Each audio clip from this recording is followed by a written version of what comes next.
So just showing up today is a freshly overhauled PT6 dash 42, which goes in things like the Piper Meridian, which is what we're putting it in, or B200 King Air, and caravans can have it as well with the Blackhawk conversion. But while it was sitting here out on the floor on the crane, I thought I might show you a couple of things that I have shown in videos before in the caravan, but a little bit harder to see. So let's have a look at it. A couple of differences from the Dash 114A in the caravan, one of which it's got two exhaust pipes, so one on each side there, whereas the caravan, as we know, has only one on the right side of the aeroplane, or the left side if we're looking from the front, which sort of comes out about here or down the bottom there. What we've got here are the two fuel manifolds, which we can see under the cowls of the caravan, but a little bit more difficult to spot.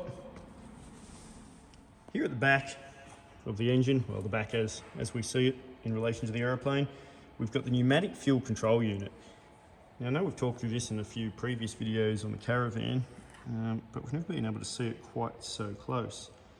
So this little mechanism here is what is driven by or moved by the emergency power lever, which is under our normal power lever in the cockpit. And once it's installed, it has a cable on here that looks just like the BMX handbrake cable. I promise that movement was moving the handbrake cable of a BMX bike. And what it does is simply moving this lever, which then mechanically overrides the pneumatic function of the FCU and introduces fuel if we've had a pneumatic failure of the FCU. All look very clean and shiny. The dipstick here that we've talked about before in videos on the caravan, but never quite been able to see from a top view down. Now twist and click.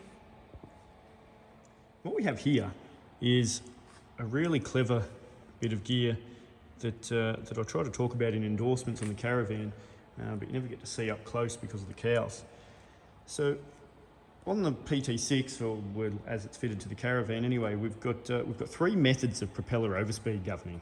We've got the primary CSU, which is exactly like in your 182 or something like that, except we've got the ability to reverse it and go into feather. What we also have is an overspeed governor, and the overspeed governor is exactly as it sounds like, for preventing an overspeed in the event that our primary CSU or our primary governor has let go.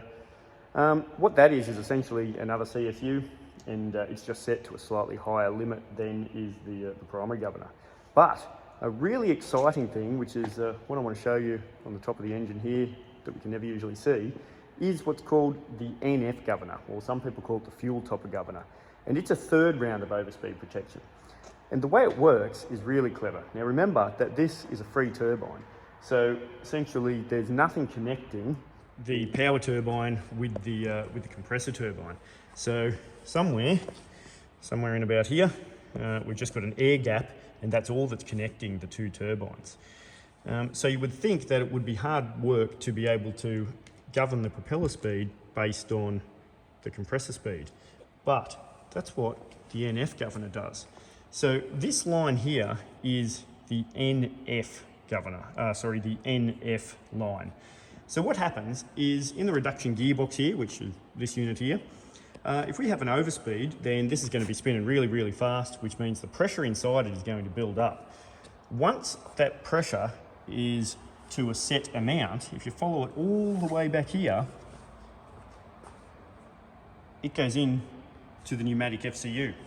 And once it reaches a certain pressure in there, then it goes, no more fuel, and it tops off the amount of fuel, so the fuel topper governor, and reduces the compressor speed, which in turn means that there's not as much airflow going through the compressor turbine into the power turbine, and therefore can't drive the prop quite as fast.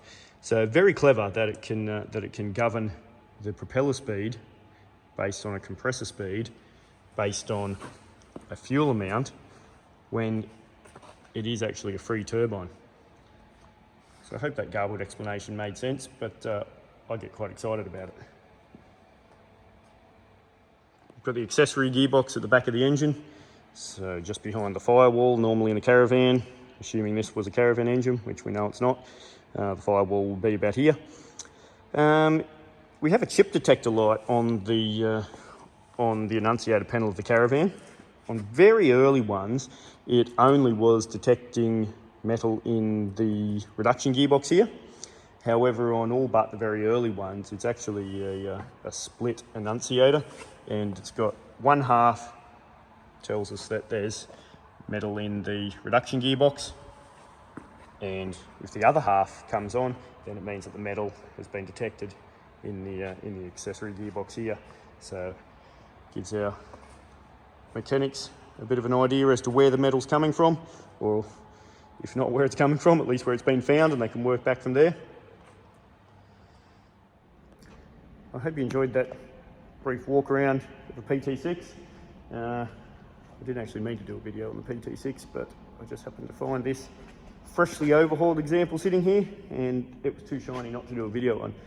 I hope you found it somewhat interesting, and let me know if you've got any specific questions, and I'll do a bit of an up-close video on that one. Thanks for watching, and I'll catch you in the next video.